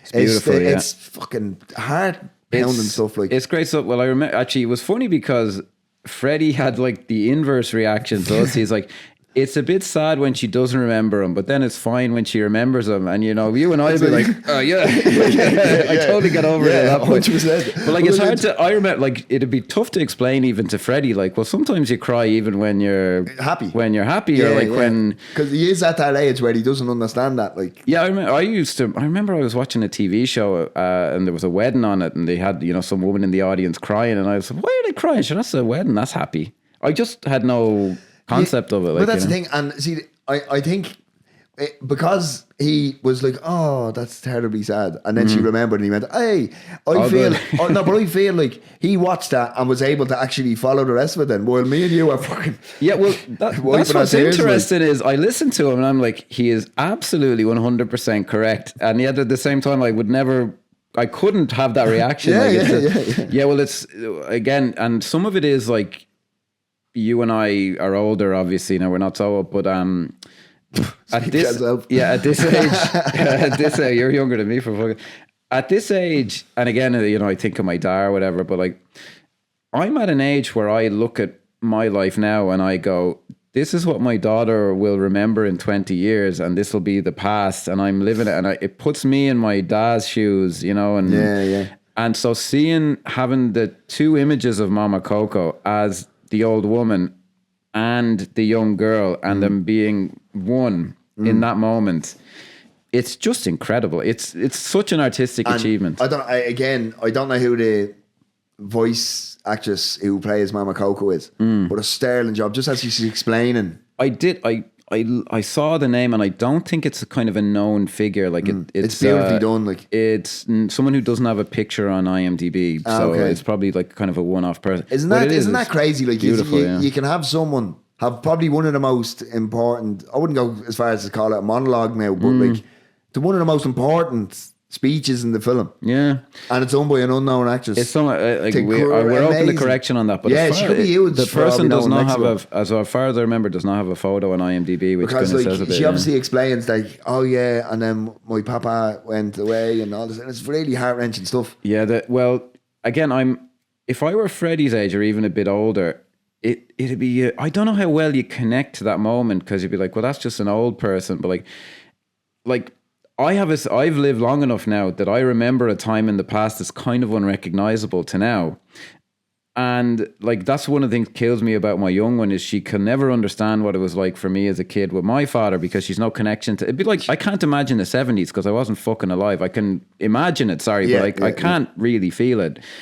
but I'm old enough now that I can. So when Mama Coco is so old, but she's actually, when I hit a certain age, remember when I turned 30, my dad became so much more clear to me. Because when I was a young fella, I'd be like, why does he do that? Why does he talk to people like that? Like, oh, Jesus. Because my dad was very social. Like, that's embarrassing.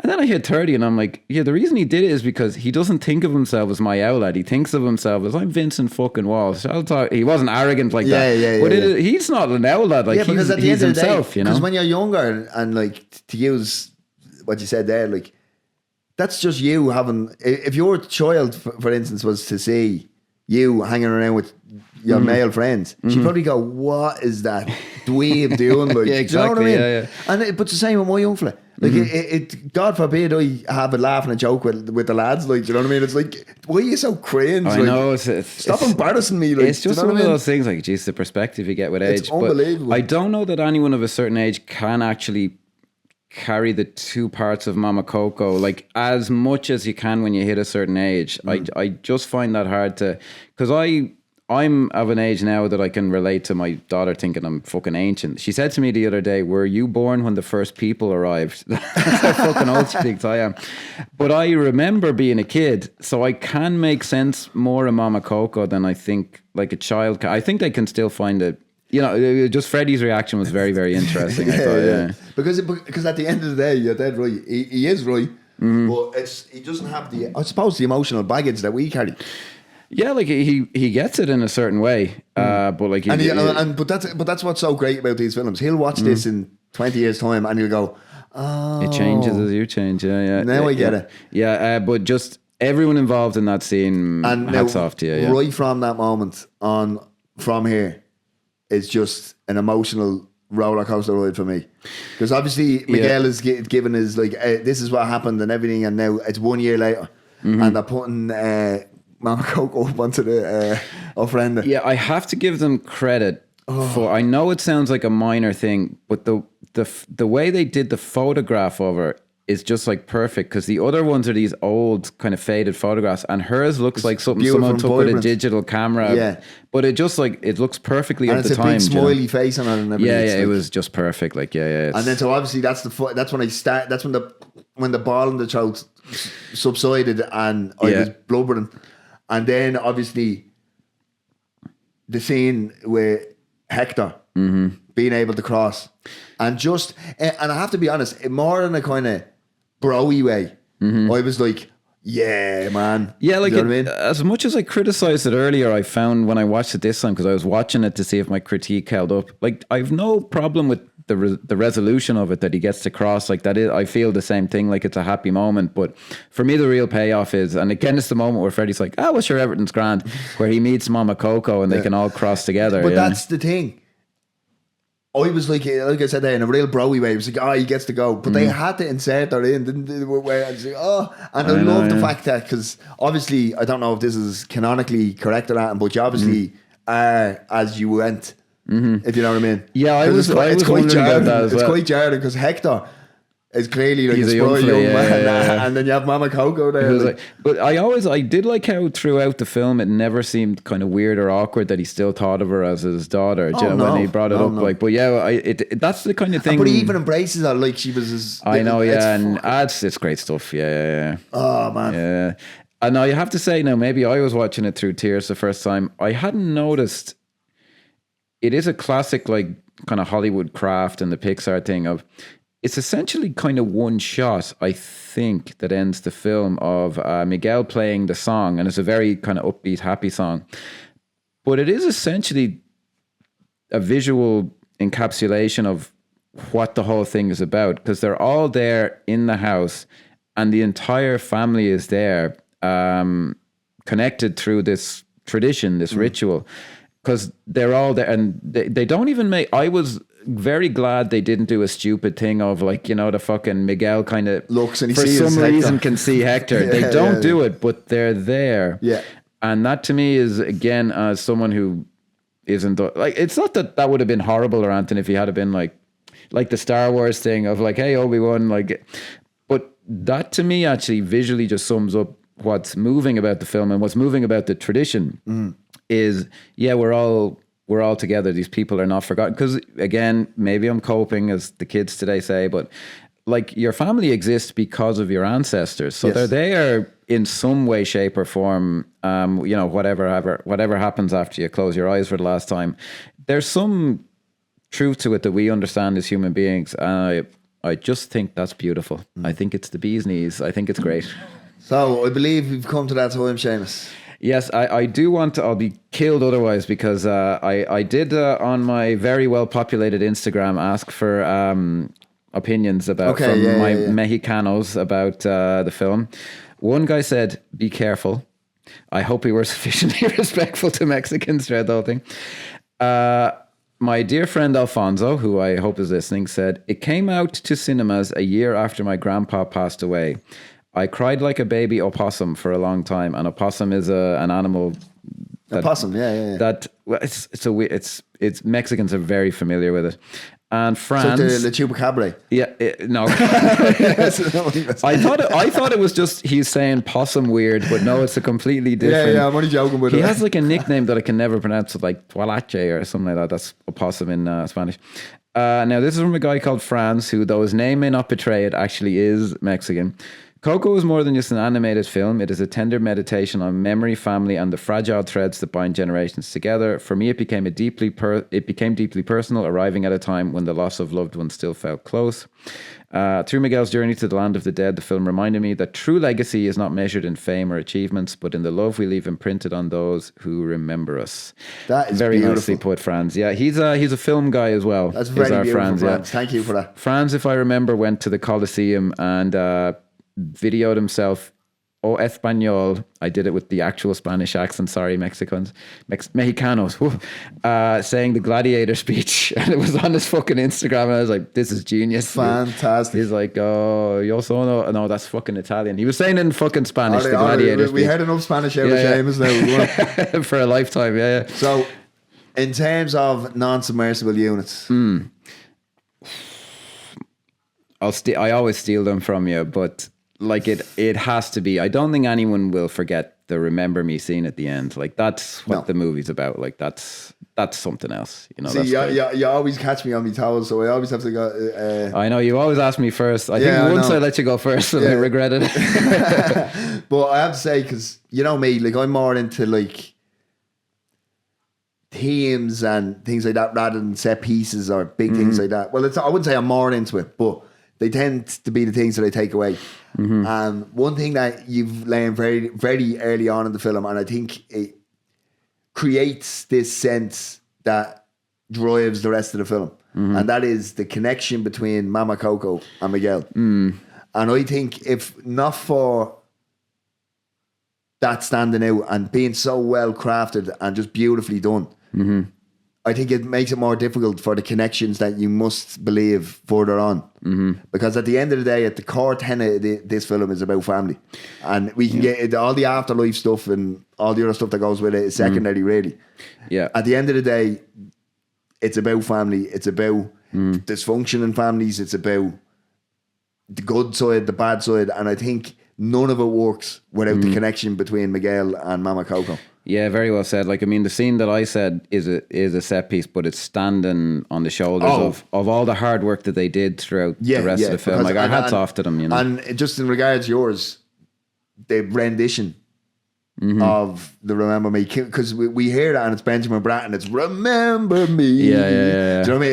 It's fantastic. Like, the funny thing is, the big set piece fucking Benjamin Bratt version is still beautiful. Yeah, but it's in a different way. It's popular, yeah. But it's in a different way. And then just the one in one of the final scenes is just so kind of, it slows everything back down. Because at the end of the day, the movie's at a pace at this stage. It's moving along very quickly and it just takes it back down. It was making an interesting point, I found. I think the idea that they were also kind of getting at is because it says a lot of things at once, which is what I think. So Hector is obviously kind of a real artist. Like, he's the real deal. And Ernesto de la Cruz is the showman. Yeah. And so he did the big showy version. It's like, come on, man, you got to give him a show. And Hector just wrote, he said, I wrote it for Coco. I didn't write it for everyone. He's like the true artist, which is why he's ultimately the more inspirational figure. I know I bring practicality in where it's not wanted. I did find myself because it seemed to happen a bit quick that everyone kind of turned on Ernesto de la Cruz in the real world. But I found myself thinking, I don't know if you ever watched those Jimmy Savile documentaries, and I'm like, how many people would still be like, I don't care what he did. Yeah.